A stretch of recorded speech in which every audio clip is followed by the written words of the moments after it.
오늘은 시스템의 응답이 오는 전도자의 삶이라는 제목으로 사도행전 13장 1절에서 3절 말씀을 가지고 하나님의 말씀을 전하도록 하겠습니다. 할렐루야. 옆에 계신 성도들과 축복의 인사를 나누겠습니다. 전도자의 삶으로 현장을 살립시다. 전도자의 삶으로 현장을 살립시다. 전도자의 삶으로 현장을 살리는 교회를 만듭시다. 전도자의 삶으로 현장을 살리는 교회를 만듭시다. 전도자의 삶은 세계 복음화와 현장을 살리기 위해 하나님이 우리에게 주신 최고의 축복입니다. 왜냐하면 전도자의 삶은 강단에서 선포되는 말씀을 하나님이 주신 언약의 말씀으로 붙잡고 따라가면 말씀을 성취하시고 구원 사역을 이루시며 기도에 응답하시는 하나님을 체험하며 사는 길이기 때문입니다. 지난 주일에는 걸림돌도 축복이 되는 전도자의 삶이라는 말씀을 허락하신 하나님께서 오늘은 시스템의 응답이 따라오는 전도자의 삶이라는 말씀을 주셨습니다. 오늘 본문의 말씀은 스데반의 일로 일어난 환란으로 흩어진 사람들이 모여서 세워진 안디옥 교회가 최초로 선교사를 파송하며 있었던 일에 대한 기록입니다.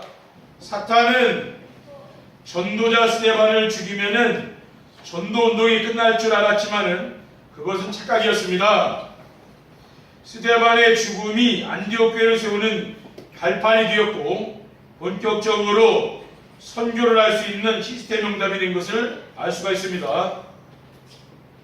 첫 번째, 전도자의 삶으로 응답이 오는 시스템이란 무엇입니까? 여기서 시스템이라는 것은 제자라고 볼 수가 있습니다. 어떤 상황에도 흔들리지 않고 무너지지 않는 제자입니다.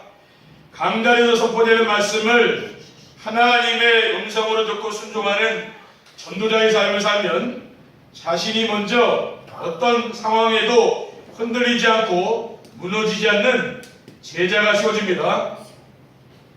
가장 중요한 것은 나 자신이 하나님 앞에서 제자로 세워지는 것입니다. 내가 세워지지 않으면 우리는 어떠한 사람도 세울 수가 없는 것입니다.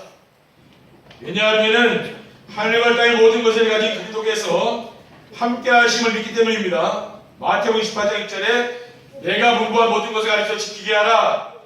볼지어다 내가 세상 끝날까지 너희와 항상 함께 있으리라고 했습니다. 그리고 마태복음 24장 14절에 이 천국 복음이 모든 민족에게 증언되기 위하여 온 세상에 전파되리니 그제야 끝이 오리라고 했습니다. 그리고 하늘의 소망을 두고 살며 영원한 상급이 있음을 믿고 살기 때문입니다. 디모데후서 4장 6절에 8절에는 전제와 같이 내가 벌써 부어지고 나의 떠날 시각이 가까웠도다. 나는 선한 싸움을 싸우고 나의 달려갈 길을 마치고 믿음을 지켰으니 이제 우리는 나를 위하여 의의 면류관이 예비되었으므로 주고 의로우신 재판장이 그날에 내게 주실 것이며 내게만 아니라 주의 나타나심을 사모하는 모든 자에게 논이라 라고 했습니다. 어떤 상황에도 흔들리지 않고 무너지지 않는 제자는 어떤 사람입니까? 이러한 언약의 말씀을 붙잡고 응답하는 사람이죠. 그래서 이 땅에서의 상급이 아니라 영원한 하늘나라의 상급을 바라보면서 살아가는 사람이 제자입니다. 그리고 전도자의 삶으로 응답이 오는 시스템이란 무엇입니까? 현장을 살리기 위해 하나님이 준비해둔 제자입니다. 자신이 어떤 상황에도 흔들리지 않고 무너지지 않는 제자가 되면은 하나님께서 준비해둔 제자를 붙여주십니다. 가장 중요한 건 뭡니까? 우리가 어떤 상황에서도 흔들리지 않는 사람이 제자죠. 이거 다 하고 흔들리는 사람은 제자가 아닙니다. 그렇죠? 어떤 상황에서도 뭐예요? 요동하지 않는 그 제자가 있거든요. 빌립보에는 루디아라는 제자가 있었습니다. 사도행전 16장 14절에 두아디라시아에 있는 자세 옥강 장사로서 하나님의 섬기는 루디아라는 한 여자가 말을 듣고 있을 때 주께서 그 마음을 열어 바울의 말을 따르게 하신지라. 하나님이 전도자 바울에게 빌립보를 살린 루디아라는 제자를 붙인 거죠. 그리고 데살로니가에서는 야손이라는 제자가 있었습니다. 사도행전 10장 7절에 보면 야손이 그들을 맞아 들였도다. 이 사람이 다 가이사의 명을 거역하여 말하되 다른 임금 곧 예수라는 이가 있더이다. 이 데살로니가에는 왜 야손이라는 충성되는 제자가 숨겨져 있었습니다. 그리고 고린도에는 브리스가 부부와 같은 제자가 있었습니다. 사도행전 18장 2절 3절에 아굴라라는 본도에서 난 유대인 한 사람을 만나니 글라우디오가 모든 유대인을 명하여 로마에서 떠나라는 거로 그가 그 안에 브리스길라와 함께 이달리아로부터 새로운지라 바울이 그들에게 가매 세법이 같음으로 함께 살며 일을 하니 이 세법은 천막을 만드는 것이라 묻습니다. 그러니까 하나님이 사도 바울에게 고린도를 살릴 그러한 제자를 붙여주신 것입니다. 그리고 전도자의 삶으로 응답이 오는 시스템이란 무엇입니까? 제자는 조용히 현장의 흐름을 바꾸는 사람입니다. 제자는 어떤 사람입니까? 누룩처럼 소리 없이 현장을 변화시키는 사람입니다. 현장에서 막 떠들고 다니면서 복음 전하는 사람, 그런 사람은 제자가 아니죠. 소리 없이 다니는 사람입니다. 참된 제자는 어떤 사람입니까? 복음의 깊이와 넓이와 높이를 알고 누리는 사람입니다. 에베소서 3장 18절에 19절에 보면 능히 모든 성도와 함께 지식에 넘치는 그리스도의 사랑을 알고 그 너비와 길이와 높이와 깊이가 어떠함을 깨달아 하나님의 모든 충만하신 것으로 너희에게 충만하게 하시기를 구하노라고 했습니다. 복음에 대한 것은 우리가 깨달은 복음은 진짜 이게 얼마나 우리가 복음을 깨달았겠습니까? 그렇죠? 사도 바울은 이 복음의 깊이 높이 넓이를 측량할 수 없다요. 우리는 뭐 복음을 다 아는 것 같이 얘기하잖아요. 그렇지 않습니다. 우리가 깨달은 복음이라는 것은 아주 작은 부분일 수도 있어요. 우리는 뭡니까? 이 깊이 넓이 높이 이게 있는 사람이 바로 사람이 제자들. 그리고 참된 제자는 윗사람과 아랫사람과 주변 사람들을 배려하고 도와줄 수 있는 사람이죠. 윗사람, 아랫사람, 내 주변 사람 있잖아요. 그런 사람들을 잘 알고 도와주는 사람, 그런 사람이 제자입니다. 그리고 제자는 언제 어디서 무엇을 하든지 과거, 현재, 미래를 생각하며 사는 사람입니다. 그렇죠? 우리 인생이 지금 우리가 완성된 게 아니잖아요. 미래가 있고 또 과거에 내가 있지 않습니까? 과거가 있기 때문에 오늘이 있고 또 오늘이 있기 때문에 미래가 있는 거 아닙니까? 그러니까 이런 것을 이제 생각하면서 사는, 인생을 그냥 막 사는 거 아니죠. 그렇죠? 대충 그렇게 살면은 인생은 실패합니다. 우리가 인생을 진짜 바르게 살아야 되는 거 아닙니까? 그렇죠? 우리가 진짜 예배를 드려야 되는 거예요. 바르게 드려야 돼요. 이 예배 시간에 받은 말씀이 내 인생을 좌우합니다. 그렇죠? 그렇지 않으면 우리가 예배 드릴 이유가 없는 거죠. 정말 우리가 예배를 드릴 때는 주일날에 생명 걸고 드려야 됩니다. 그렇죠? 생명 걸어야 돼요. 왜? 내가 죽고 사는 게 예배에 달린 겁니다. 그렇죠? 내가 예배에 은혜 받느냐, 내가 예배에 식가느냐, 그게 내 인생의 손패가 거기 달린 거라니까. 근데 많은 사람들이 이걸 모른다니까. 예배를 쉽게 생각해. 그게 아닙니다. 여러분 가문에 영적 문제 한번 와봐요. 이거 해결 안 된다니까요. 그렇죠? 근데 여러분이 진짜 예배에 성공하는 사람은 뭐예요? 여러분 인생에 성공한다니까요. 우리 렘넌트는 마찬가지예요. 어릴 때부터 하나님께 예배하는 습관, 그건 잘 가져야 됩니다. 그렇죠? 저는 목회자이기 때문에 주일날 예배는 어떤 경우도 안 빠지는 거예요. 왜냐? 목사님이 저를 그렇게 훈련시켰습니다. 오후 예배 때 제 친구가 결혼식 하니까 오라리더라고요. 친구 결혼식 가봐야 되잖아요. 근데 목사님이 가지 말라는 거예요. 왜냐? 나는 주의 종 아닙니까? 평신도들은 이거 빠질 수도 있지만은 주의 종이 그 예배 습관이 안 되면 어떻게 이게 평생 힘든 거 아니에요? 지금도 주일날은 나는 아무 생각 안 해요. 예배는 당연히 하나님께 드리는 거다. 왜? 하나님이 저를 이렇게 훈련시켰다니까요. 근데 이건 기본 아니에요. 이게 안 있으면은 주의 종을 못하죠. 목사하기 힘든 거예요. 그렇죠? 뭐냐? 어릴 때부터 예배하는 습관이 길러라.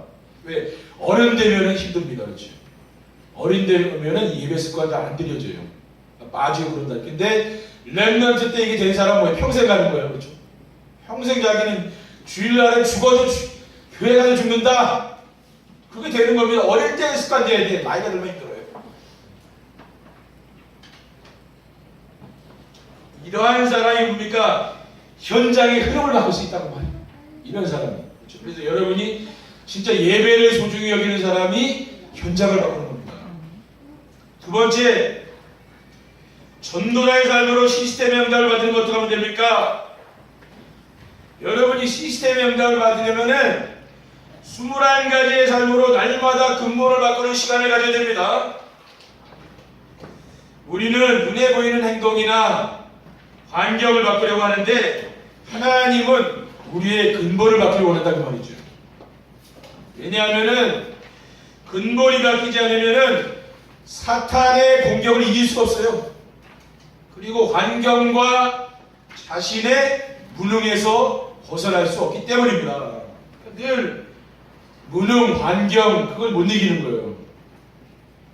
그래서 자기 중심으로 각인된 삶을 어떻게 받게 됩니까? 갈보리산의 언약인 오직 그리스도 중심으로 받게 됩니다. 그러면 뭐가 보입니까? 천명이 보여요. 하나님이 나를 만드신 하나님 계획이 딱 보이는 거죠. 그러면 당연한 것을 하게 되고 일심으로 오직의 축복을 누리며 24시의 응답이 되어서 각인이 바뀌게 된다는 말이에요. 그리고 물질 중심에 뿌리내리는 삶은 어떻게 바뀝니까? 지금 왜 우리가 전도가 안 되고 신앙생활이 안 되는 이유가 어디 있습니까? 그건 각인 뿌리치기이 안 바뀌는 거예요. 왜? 세상의 것으로 각인되고 뿌리내리고 칠됐거든요. 근데 이게 아주 오래된 거예요. 금방 바뀌겠습니까? 매일매일 우리가 정시예배하자. 그 이유는 이거 바꾸자고 말입니다. 그렇죠? 그걸 바뀌어야 뭡니까? 거기서 전도도 되고 신앙생활 되는 거죠. 그러니까 감남산의 미션이 하나님 나라의 일을 바꾸는 겁니다. 그러면 뭐가 보이느냐면은 나를 계획하신 나를 구원하신 하나님의 계획이 보이는 거예요. 그게 소명이에요. 그러면서 필연적인 것을 하게 되고요. 전심으로 이제는 유일성의 축복을 누리면서 25시의 응답이 되어서 뿌리가 바꾼다. 뿌리. 그렇죠. 나무도 뿌리가 썩으면 아무리 물 줘도 안 되는 겁니다. 뿌리 바꾸는 거예요. 강의 뿌리 체질 바꾸는 거죠. 그리고 성공 중심의 체질 어떻게 바꿉니까? 이미 어릴 때부터 이게 와 있잖아요. 성공 중심.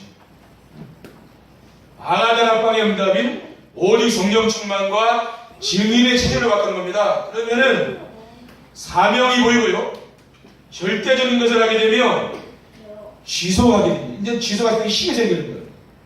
대부분 사람들이 공부를 하다가 좀 포기하고 사업도 하다가 포기하고 직장 다니다 그만두고 왜 그래요? 지속이 안 되지 않습니까?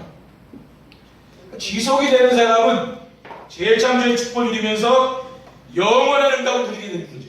그러니까 말씀을 통해서 하나님이 영원한 응답을 주신다는 거예요.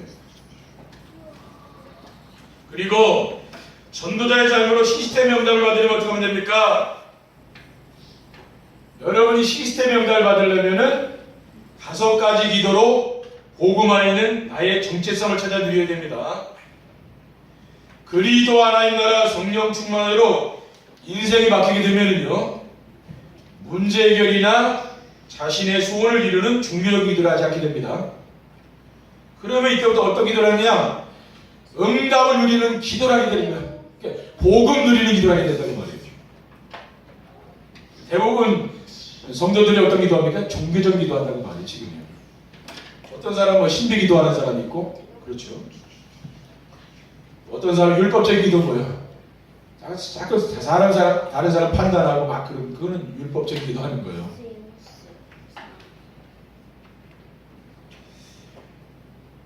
하나님이 우리에게 주신 응답을 찾아 드리는 가장 중요한 것이 무엇입니까? 복음 안에서 받은 구원의 의미를 하면은 참된 감사가 나와요. 우리가 왜 감사가 안 나오느냐? 내가 구원받은 것에 대한 감사가 없으면은 참된 감사가 없는 거죠. 요한복음 15장 16절에 너희가 나를 택한 것이 아니요 내가 너희를 택하여 세웠나니 이는 너희로 가서 열매를 맺게 하고 또 너희 열매가 항상 있게 하여 내 이름으로 아버지께 무엇을 구하든지 다 받게 하려고 하고 있습니다. 내가 그리스도를 택한 것이 아니라 그랬어요. 그리스도께서 나를 택했다 그랬어요. 그리고 열매를 맺게 하려고 택했다고 했습니다. 그러니까 뭡니까? 이러한 말씀을 내가 묵상하는 거예요. 그러니까 열매는 우리가 맺는 게 아닙니다. 우리는 자칫 잘못하면은요, 내가 열매를 맺으려고 했는데 그거는 종교생활이에요. 하나님이 우리에게 열매를 주는 게 맞다니까요. 그 진짜예요. 내가 정말 그리스도 언약 붙잡고 기도했는데 하나님 열매를 줘야 그거 진짜입니다. 그렇죠? 그렇죠? 내가 열심히 해서 응답받는 것은 그건 종교생활입니다. 그리고 예배 시간에 선포된 강단 말씀의 흐름 안에서 복음이 보이면은 집중이 되어지고 치유가 되어집니다. 그러니까 강단 말씀이 흐름을 따라가다 보면 복음이 붙잡히게 되어 있는 거예요. 그러니까 집중되는 거죠. 우리 교회는 참 복받은 분들입니다. 왜? 이게 지금 말씀의 지금 흐름을 우리 교회는 쭉 따라가고 있거든요. 우리가 말씀 흐름 따라가다 보니까 응답이 오잖아요. 그렇죠? 시대적인 전도자의 입에서 나온 그 메시지를 통해서요. 지금 하나님 우리에게 말씀 주시고 그 말씀을 강자를 통해 성취하고 계신다는 거예요. 그러니 저와 여러분이 얼마나 복을 받은 사람입니까? 그렇죠? 그리고 치유가 되면은 자신의 미래가 보이고 염려공시 걱정이 없어지게 됩니다. 치유가 된 미래가 보일 거 아니에요. 늘 내가 과거에 상처에 묶여있는 사람이 미래가 있습니까? 미래가 안 보이는 거예요. 진짜 여러분이 정말 이 복음 안에서 치유돼봐요. 말씀으로. 그럼 어떻게 됩니까? 내 미래에 근심, 염려, 걱정하지 않는다고 말해요. 대부분 상처 가운데 있는 사람은 뭐예요? 늘 불신앙, 원망, 근심, 걱정, 불평, 불만 이런 게 가득 있는 거죠. 왜 그렇습니까? 상처 속에 있다 보니까. 이런 것들이 치유된 사람은 어떻게 됩니까? 이런 사람은 미래에 염려 걱정 안 해요. 왜? 하나님이 다 먹여주고 살려주고 다 재워주고 다 하실 거 안다고 말이 그렇죠? 그렇기 때문에 걱정하지 않는 겁니다. 왜 그렇습니까? 우리는 마귀 자녀가 아니잖아요. 하나님 자녀 아닙니까? 하나님이 돌봐주신다 그 말이에요. 지금 불신자는 뭐 주일날도 어떤 사람이 일하잖아요. 그럼 우리가 그런 사람 어떻게 따라갑니까? 우리는 다 예배를 드리면서도 하나님이 우리를 인도하지 않습니까? 왜 그래요? 하나님이 일하시는 거예요. 우리가 예배 드릴 때 누가 일합니까? 하나님이 천사를 보내서 일한다니까요. 그걸 믿어야 되는 거죠. 그게 믿음 아닙니까? 그리고 우리를 공격하는 사탄 세력이죠. 이것도 예배 시간이 꺾는 거예요. 마귀를. 그러니까 우리는 예배만 드리는데 하나님은 다 하신다는 말이죠. 그렇죠? 우리의 삶을 책임져줘요. 그래서 우리가 어떻게 인생을 살아야 되냐면은 내가 6일 동안 열심히 일하는 이유는 내가 딱 하나다. 뭐냐? 주일날 예배 드리기 위해서 내가 일하는 거다. 이렇게 생각해야 됩니다. 그리고 내가 주일날 하나님께 예물 드리기 위해서 나는 돈 번다 이렇게 생각하시면 되는 거예요. 그건 그거 제대로 된 거예요. 그렇죠? 그러니까 우리 어릴 때부터 우리 랩런트들이 뭡니까? 바르게 배워야 돼. 알겠습니까? 교회는 그냥 왔다 갔다 하는 데가 아니라 그 말이에요. 여기는 생명과 같은 곳이에요. 그러니까 여러분들이 내가 왜 공부하고 그래야 되느냐? 예배 드리려고 공부하세요. 그러면 그 사람은 축복받습니다. 그렇죠? 여러분이 왜 실력을 닦고 여러분 기능을 닦아야 됩니까? 그럼 예물 드리려고 하면 되는 거예요. 그럼 하나님 뭡니까? 그 사람에게 복을 주게 돼 있죠. 근데 내가 성공하고 내가 돈 벌어서 뭐 하고 그거는 불신자 아닙니까? 그렇죠? 우리는 하나님을 섬기기 위해서 한다는 거예요. 전도자의 삶으로 시스템의 영향을 받으면 어떻게 하면 됩니까? 문제와 갈등과 위기 속에서 세미한 하나님의 음성을 들어야 됩니다. 문제가 발생했을 때 당황하지 말고 기도하면은 세미한 음성이 들려요. 하나님은 막 사람 많은데 뭐 시끄러운데 거기서 음성 주는 게 아니에요. 조용히 여러분 정시 예배하면서 하나님 음성에 귀 기울일 때 있죠.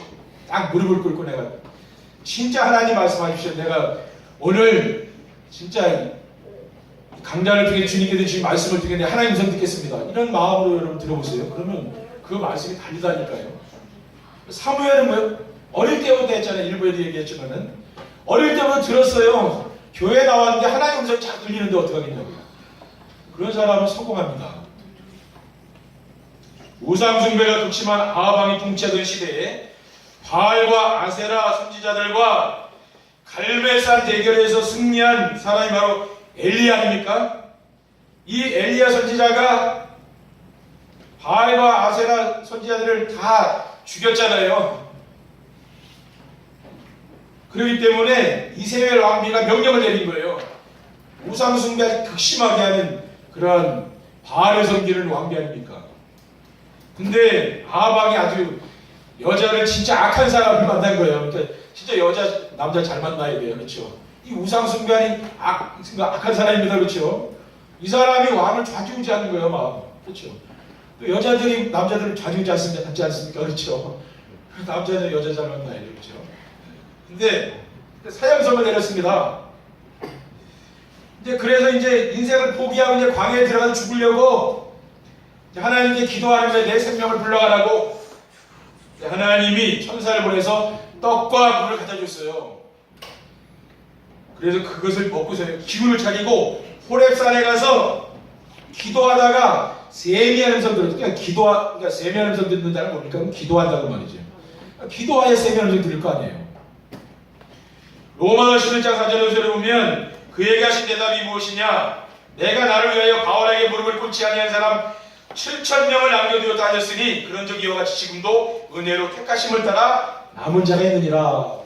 하나님이 지금 바알에게 무릎 꿇지 않은 7,000명을 남겨뒀단 말이에요. 근데 엘리야는 지금 죽으려고 그러는 거예요. 7,000명이 지금 현장에 있는데. 그렇죠. 어디서 들린 겁니까? 호렙산에 가서 기도할 때 음성이 들린 거죠. 그리고 사람들과 갈등이 있을 때에도 기도하면은 세미하게 들려오는 소리가 있는 겁니다.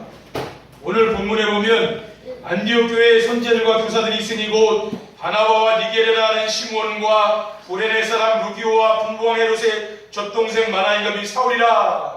이 안디옥 교회 구성 멤버가 재미있죠. 바나바, 성령 충만한 사람 바나바. 그 다음 누가 있습니까? 박해자, 사울이 꼭 있어요. 악한 인간이죠. 이 사람이 여기 있는 거예요. 그리고 니게르라는 시몬, 아프리카 사람이 또 와 있는 거예요. 또 헤롯의 동생인 마나임, 왕족도 여기 와 있네. 그러니까 이 안디옥 교회는 참 희한한 사람들이 모이는 거죠. 이 사람들이 다 팀을 이룬 겁니다. 주를 섬겨 음식할 때 성령이 이르시되 내가 불러 시키는 이를 위하여 바나바와 사울을 따로 세우라 하시니 이에 금식하며 기도하고 두 사람에게 안수하여 보내니라. 그러니까 진짜 금식하면서 기도했는데 어떤 응답이 왔어요? 하나님의 세미한 음성이 들린 거예요. 바나바와 바울을 선교사로 보내라는 말이에요. 성령께서. 그게 언제 왔습니까? 세미한 음성을 들은 거 아닙니까? 그리고 사도행전 16장 6절에 10절에 보면 무시아를 지나 드로아로 내려갔는데 밤에 환상이 바울에게 보이니 마게도냐 사람 하나가 서서 그에게 청하여 이르되 마게도냐로 건너와서 우리를 도우라 하거늘 바울이 그 환상을 보았을 때 우리가 곧 마게도냐로 떠나기로 했으니 이는 하나님이 저 사람들에게 복음을 전하라고 우리를 부르신 줄로 인정함이라. 그러니까 지금 위기가 왔잖아요. 왜? 아시아에서 지금 전도문이 막혔습니다. 아무리 전도하려도 전도가 안 되는 거예요. 근데 그때 드로아에서요, 바울이 깊은 기도할 때 하나님 세미한 음식이 들려오는 거예요. 그건 뭡니까? 환상이 보이면서 마게도냐 사람이 나타나서 마게도냐로 와서 우리를 도우라고. 유럽의 관문입니다. 지금 하나님은 아시아의 전도문을 막으시고 유럽으로 가는 문을 연 거예요. 사도 바울이 지금 유럽으로 인도가는 거 아닙니까? 근데 뭐 자기 인생에 위기가 왔는데 기회가 된 거예요. 이제 하나님이 새로운 문을 열어주는 거죠. 그렇죠? 여러분 때로는 길이 막히는 것 같지만 막히는 게 아닙니다. 하나님 뭐예요? 새로운 문을 열기 위해서 막아놓은 거예요. 알겠습니까? 예, 낙심하지 마시라. 왜? 새로운 문을 또 열어놓는 거예요. 세 번째 결론입니다. 전도자의 삶으로 시스템 명당을 받게 되면 어떻게 됩니까? 시스템 명당을 받게 되면은 인생이 즐겁고 보람이 있어서 정말 행복합니다. 여러분 삶의 현장에서 강단 말씀을 듣고 묵상하고 기록하고 그것을 전달하면, 내가 가까운 사람한테도 전달하는 그 말씀을 또 카톡으로도 보내고, 그러면은 이러한 정시예배 축복을 드리게 되면은요, 뭐가 일어나냐면 먼저 나에게는 영적 문제가 치유되는 거예요. 그러면서 삶의 규모가 생깁니다. 예. 늘 막 무너져 있고 건강도 무너지고 삶도 무너지고 이런 사람이 어느 날 질서가 잡혀요. 그렇죠. 왜? 정시에 되면서 잘 힘을 얻는 거예요. 그러니까 몸도 약했던 사람이 또 건강해지는 힘이 생겨요. 왜?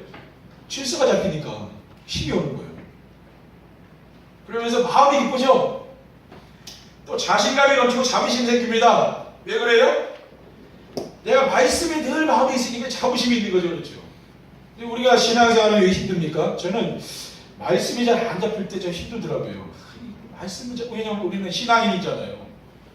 그러면 말씀이 있어야 되니까 내 안에. 근데 이게 안 잡히면 참 힘든 겁니다. 그래서 우리가 갈급하니까 말씀을 자꾸 듣게 되는 이유가 뭐예요? 말씀을 잡으려고 듣는 거잖아요. 그렇죠. 전도자의 삶으로 시스템 명령을 받게 되면 어떻게 됩니까? 어떤 어려운 상황에서도 흔들리지 않습니다. 왜냐하면 하늘과 땅의 모든 것을 가진 그리스도께서 우리와 함께 하시기 때문입니다. 그렇기 때문에 어떠한 고난이 와도 괜찮아요. 영향 안 받아요. 왜? 언약 미션 비전의 말씀을 굳게 붙잡고 이겨나가는 겁니다. 그렇죠? 왜? 하나님 지금 말씀이 있잖아요. 그거 가지고 이제 싸우는 거예요. 요한복음 14장 27절에 보면 평안을 너에게 끼치느니고 나의 평안을 너에게 주노라. 내가 너에게 주는 것은 세상이 주는 것 같이 아니하니라. 너희는 마음에 근심하지 말고 두려워하지도 말라. 지금 세상 사람들은 염려, 근심, 걱정에 그 바다에 빠져 있는 거예요, 사실은. 그러니까 이 말씀을 주는 거예요. 내가 너에게 평안을 주겠다 그랬어요. 요한복음 16장 33절에 이것을 너에게 이르는 것은 너희로 내 안에서 평안을 누리게 하려 함이라. 세상에서는 너희가 환난을 당하나 담대한 내가 세상을 이기었노라. 주님께서 우리에게 뭡니까? 여러분 세상에서 고난을 당하는 것 같아도 하나님 평안함을 주겠다는 거예요. 여러분 아무리 힘들어도 세상 사는 게 힘들어도 마음이 평안하면 살만한 거 아닙니까? 근데 내 마음이 불안하고요. 마음이 힘들면 지금 살기 힘든 거거든요. 전도자의 삶으로 시스템 명령을 받게 되면 어떻게 됩니까? 사람들과 갈등이 없어지고 마음이 평안합니다. 복음 안에서 우리의 근본이 바뀌고 자신이 누구인지 정체성을 찾게 되면은 사람들과 갈등이 사라지는 거예요. 갈등할 게 없어요. 저도 과거에는 예전에는 전도자의 삶을 살기 전에는 참 갈등이 많은 사람입니다. 근데 지금은요, 사람 때문에 제가 잘 갈등 안 한다니까요. 그거는 하나님 은혜예요. 제가 그런 능력이 있는 게 아니라 제가 계속 지속하다 보니까 그렇게 제가 하나님의 영적 상태를 바꿔준 거라니까요. 왜냐하면은 인생의 주인이 난 줄 알았는데 내가 아니고 그리스도가 주인이라고 말이죠. 그리스도가 주인 맞잖아요. 여러분 가정, 여러분 산업, 여러분 자녀의 주인 누굽니까? 그건 내가 아닌 그리스도 아닙니까? 그렇죠. 그러니까 갈등이 없어지는 거예요. 왜? 저 사람의 인생도 하나님이 인도하기 때문에 그렇죠. 내 인생도 하나님 인도하고. 우리는 뭡니까? 모든 사람을 위해서 기도해 줄 수 있잖아요. 내 인생이 귀하다면은 상대방 인생도 귀한 거 아닙니까? 갈라디아 2장 1절에 내가 그리스도 안에 십자가에 못 박혔나니 그런즉 이제는 내가 사는 것이 아니오 오직 내 안에 그리스도가 사는 것이라. 이제 내가 육체 가운데 사는 것은 나를 사랑하사 나를 위하여 자기 자신을 버리신 하나님의 아들을 믿는 믿음 안에 사는 것이라. 사도 바울이 뭐라고 고백합니까? 이제 나는 그리스도 안에 죽고 내 안에 그리스도가 살았다 그랬어요. 그리스도가 살아계신다. 정말 여러분 안에 그리스도가 살아계십니까? 그리스도 살아계시면 염려할 게 없잖아요. 그래서 여러분이 한 주간도 정말 이 믿음을 가지고 승리하시기를 주님의 이름으로 축원드립니다. 기도하겠습니다. 하나님 감사합니다. 오늘 시스템이 세워지는 응답의 축복을 드리는 귀한 한 주간 되게 하시고 한 팀의 응답을 드리는 귀한 응답을 드릴 수 있도록 인도해 주옵소서. 주 예수 그리스도의 이름으로 기도드립니다. 아멘. 찬송하시겠습니다.